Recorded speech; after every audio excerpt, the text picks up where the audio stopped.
તો ગુજરાતમાં વરસાદની શરૂઆત જે છે તે ધમધોકાર દક્ષિણ ગુજરાતમાં તો જોવા મળી રહી છે, પરંતુ ત્યારબાદ મધ્ય ગુજરાત અને ઉત્તર ગુજરાત, સૌરાષ્ટ્રના બાકીના વિસ્તારોમાં પણ શું પરિસ્થિતિ હશે તે 1 જુલાઈથી લઈને 6 જુલાઈનો ચિતાર અમે આજે આપને આપવા જઈ રહ્યા છે। જે હવામાન વિભાગ તરફથી જણાવવામાં આવ્યું છે તે પ્રમાણે આપ આ કલરને જાણો છો, જ્યાં આગળ યલો કલર છે એટલે કે પીળો રંગ છે ત્યાં આગળ 2.5 થી 4 ઇંચ વરસાદ થઈ શકે છે, જ્યાં ઓરેન્જ એલર્ટ છે ત્યાં આગળ 4 થી 8 ઇંચ અને જ્યાં રેડ એલર્ટ છે ત્યાં આગળ 8 ઇંચથી વધુ થઈ શકે છે। 1 જુલાઈના સમગ્ર ગુજરાતમાં વરસાદની શક્યતા જોવા મળી રહી છે। જે લીલો રંગ આપ જોઈ રહ્યા છો ત્યાં આગળ હળવાથી મધ્યમ વરસાદ થઈ શકે છે, પરંતુ દક્ષિણ ગુજરાત જેમ કે અત્યારના વરસાદ છે દમણ, વલસાડ, નવસારી, ડાંગ, તાપી, સુરત, ભરૂચ, નર્મદા અને છોટાઉદેપુર સુધી વરસાદ જે છે તે યલો એલર્ટમાં જોવા મળી રહ્યો છે 1 જુલાઈએ, એટલે કે અહીંયા આગળ 2.5 ઇંચ જેટલો વરસાદ જે છે તેનાથી લઈ અને 4 ઇંચ જેટલો વરસાદ જોવા મળી શકે છે। અને સમગ્ર ગુજરાતમાં જે છે તે છૂટો છવાયો વરસાદ ગમે તે વિસ્તારમાં થઈ શકે, જેમ કે અમદાવાદમાં કેટલાક વિસ્તારમાં સાંજે વરસાદ થઈ ગયો હતો, વડોદરામાં વરસાદ ચાલુ છે તેવી પરિસ્થિતિ થઈ શકે છે। 1 જુલાઈ બાદ વાત કરીએ 2 જુલાઈની, 2 જુલાઈમાં પણ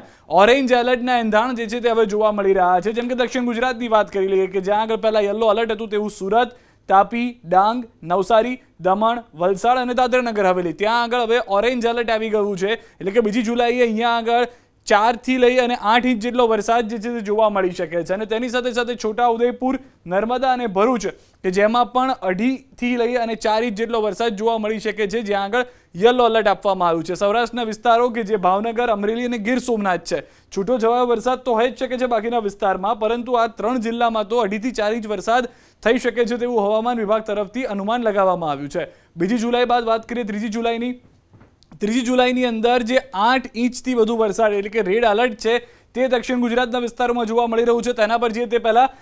ઓરેન્જ એલર્ટ સુરત, નવસારી અને તાપીમાં છે, ત્યારબાદ ડાંગ, વલસાડ અને દાદરાનગર હવેલીમાં પણ રેડ એલર્ટ જે છે તે જોવા મળી રહ્યું છે, એટલે કે આ વિસ્તારો એવા છે કે જ્યાં આગળ 8 ઇંચથી વધુ વરસાદ હોઈ શકે છે। ઓરેન્જ એલર્ટ વાળા વિસ્તાર સુરત, નવસારી, તાપી, નર્મદા કે જ્યાં આગળ 4 થી 8 ઇંચ વરસાદ થઈ શકે છે, ત્યારબાદ ભરૂચ, વડોદરા અને છોટાઉદેપુર, વડોદરા જે છે તે 3 જુલાઈથી પિક્ચરમાં આવી રહ્યું છે, ત્યાં આગળ 2.5 થી 4 ઇંચ જેટલો વરસાદ જે છે તે જોવા મળી શકે છે, એટલે કે મધ્ય ગુજરાતમાં એન્ટ્રી થઈ શકે છે। ત્યારબાદ સૌરાષ્ટ્રની અંદર ગીર સોમનાથ, અમરેલી અને ભાવનગર 3 જુલાઈએ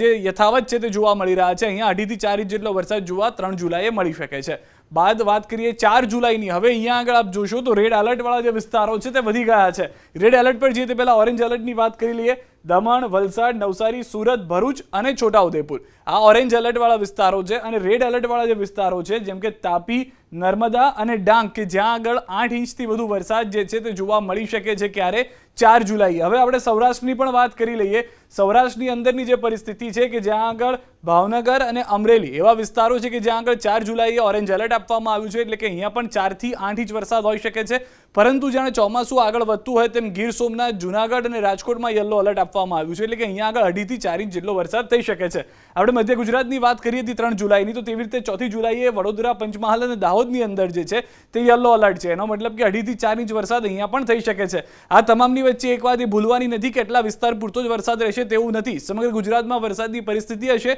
પરંતુ આ જે વિસ્તારો છે તે યલો એલર્ટ, રેડ એલર્ટ અને ઓરેન્જ એલર્ટ વાળા છે। 5 જુલાઈની વાત કરી લઈએ, 5 જુલાઈએ ઓરેન્જ એલર્ટ જે છે તે હજી પણ દક્ષિણ ગુજરાતના વિસ્તારો જેમ કે નવસારી, દમણ, વલસાડ, દાદરાનગર હવેલી, ડાંગ, તાપી અને નર્મદામાં જોવા મળી રહ્યું છે, જ્યારે યલો એલર્ટ જે છે એટલે કે 2.5 થી 4 ઇંચ વરસાદ, 4 થી 8 ઇંચ બાદ 2.5 થી 4 ઇંચ વરસાદ સુરત, ભરૂચ, વડોદરા, છોટાઉદેપુર, પંચમહાલ અને દાહોદની અંદર જોવા મળી રહ્યો છે। આ વિસ્તારો છે કે જ્યાં આગળ 2.5 થી 4 ઇંચ વરસાદ જે છે તે 5મી તારીખે થઈ શકે છે। ત્યારબાદ સૌરાષ્ટ્રની વાત કરીએ, ભાવનગર અને અમરેલીમાં સતત બીજા દિવસે ઓરેન્જ એલર્ટ યથાવત છે, એટલે કે 4 થી 8 ઇંચનો વરસાદ છે સૌરાષ્ટ્રની અંદર 5 જુલાઈએ જોવા મળી શકે છે। બીજી તરફ રાજકોટ, જુનાગઢ અને ગીર સોમનાથની અંદર યલો એલર્ટ 5મી જુલાઈએ જોવા મળી રહ્યું છે। આખું અઠવાડિયું ધમાકેદાર રહેવાનું છે અને 6 જુલાઈએ પણ તેમાં કોઈ અંત ન આવે, એટલે કે સારો એવો વરસાદ જે છે તે યથાવત રહે તેવી પરિસ્થિતિ જોવા મળી રહી છે, જેમ કે દમણ, વલસાડ, નવસારી, ડાંગ અને તાપી આ તમામે તમામ જિલ્લામાં ઓરેન્જ એલર્ટ આપી દેવામાં આવ્યું છે। જે આપ જોશો તો ખ્યાલ આવી જશે કે અહીંયા 4 થી 8 ઇંચ જેટલો વરસાદ થઈ શકે છે।